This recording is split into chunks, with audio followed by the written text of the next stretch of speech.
দেখতে সাদা তুলার মতো, দেখে মনে হতে পারে তুলা দিয়ে তৈরি বিশাল কোনো টাওয়ার। যদিও এটি বানানো হয়েছে কয়েক হাজার বান বা রুটি দিয়ে, তবে তা প্লাস্টিকের। আর সেই টাওয়ারে চলছে রুটি সংগ্রহের ব্যতিক্রমী এক প্রতিযোগিতা।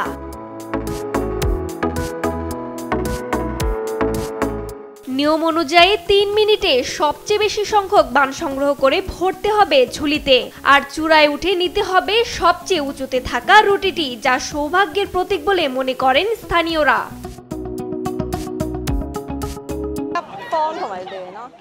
গেল বছর আমি আতঙ্কিত ছিলাম, তবে এবছর আমি আমার লক্ষ্যে অটুট ছিলাম। আমি গেল বছরের প্রতিযোগিতার অনেক ভিডিও ক্লিপ দেখেছি, আর সেগুলো দেখে নিজেকে তৈরি করেছি। আমি প্রতিযোগিতার সর্বোচ্চ স্কোর অর্জন করেছি।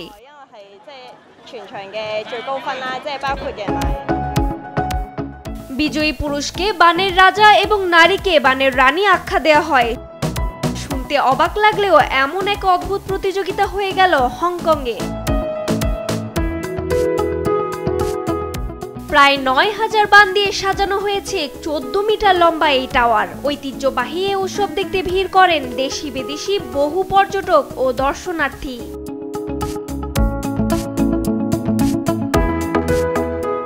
রুটি প্রতিযোগিতা ছাড়াও উৎসবে থাকে বিচিত্র আয়োজন। ঐতিহ্যবাহী পোশাকে হয় শোভাযাত্রা, প্রাচীন দেবদেবীর সাজে এতে অংশ নেয় ছোট ছোট শিশুরাও। সাথে থাকে লোকজ সঙ্গীত ও হংকংয়ের ঐতিহ্যবাহী সিংহ নাচ।